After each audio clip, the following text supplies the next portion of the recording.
bring in the host of the Trish Regan Intel Show, good friend of mine, Trish Regan. Trish, you hear all these numbers, and you know what was the old saying? There's a billion here and a billion there. So pretty soon you're talking about a lot of money. We're up to a trillion here and a trillion there. Your thoughts? Yeah. It adds up, Eric. It really does. And I commend the congressman for knowing his numbers, because that's sort of a rare thing. I think that you've seen this as well just over the years. I think that politicians and members of the media tend to get intimidated by this.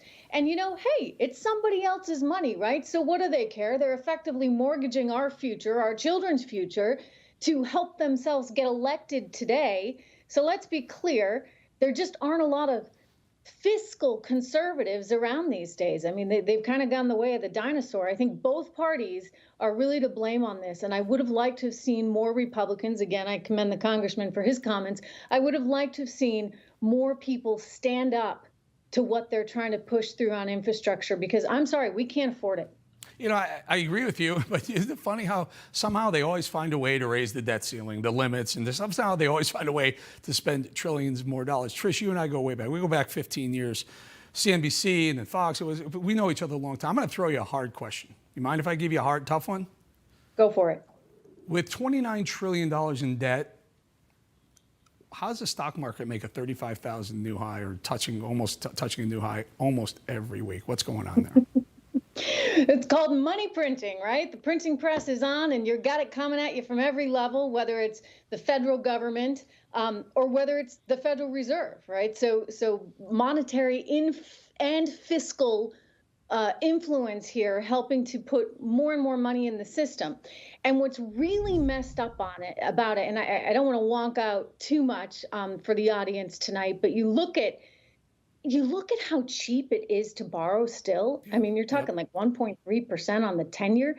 It's bizarre, right? Because, Eric, you think I would ever lend you money for 10 years and say all you have to do is pay me 1.3% more? Yeah. I mean, here's $100 in 10 right? years. Here's lending you money for 10 years. Here's $100. You owe me 101. So that's very artificial. You owe me here's $100. You owe me $101.30. Yeah, right. Okay, I'll keep my $100 in my pocket. You're hitting on it, though. You're 100% right. What we've done is we've flooded the market, the economy, with free money to people. But more importantly, behind the scenes, also important behind the scenes, is that the Fed is funneling money into the markets. And why do you think housing prices are so high? Why do you think you can't buy a Mercedes-Benz if you try to, because they're sold a year in advance? It's because we are funneling money inside and outside the economy, in front of the camera and behind the camera.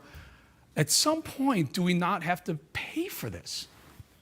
Yeah, at some point, it's going to be really ugly. And you and I were on the front lines of 2008, and that was really, really ugly. So at some point, the bubble bursts, so to speak. At some point, people say, okay, this really doesn't make any sense, and the financial engineering hasn't quite worked out the way we thought it would. But what troubles me is that the middle class keeps getting lost in all of this. You mentioned Mercedes-Benz prices are higher. You know what? The price of diapers is up 14% in the last year. Yeah. That's hurting everyday Americans. Gasoline prices, all of these things. You know what, Eric, it's great if the market goes higher. The rich, they do better, right? Because they've got money invested in the market and in often real estate assets, things that are appreciating in value.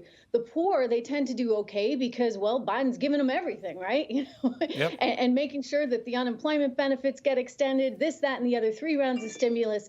They're doing okay. It's the middle class Americans that are trying to save for their retirement, for their kids' education. They're the ones that are stuck in the middle here, and they're the ones that are paying the price, because that retirement, that nest egg, if it's not invested in the stock market or other assets that are appreciating wildly in value, they're going to be pretty lost, right? Because that money's going to shrink. And then the other thing, as you know, is that even if they are invested in that, if this bubble bursts, well, then all bets are off. You don't want to be trying to retire at a time when the market goes south. You make a great point, and Trish. What happens with price is that once you get prices higher from inflation, gas, food, whatever, plywood, everything in the world right now, and then that bubble in the stock market bursts, prices don't tend to come down with the stock market. Trish, I got to leave it there. It's always great talking to you. Next time you come on, I want to talk about who's the biggest spenders. Is it Republicans or Democrats? Because I'm not really sure anymore. Trish Regan, everybody, thank you for joining us. Hi, Emma Reckenberg here. If you like this video, there's a whole lot more to see on Newsmax TV. You can watch for free right here on our YouTube live stream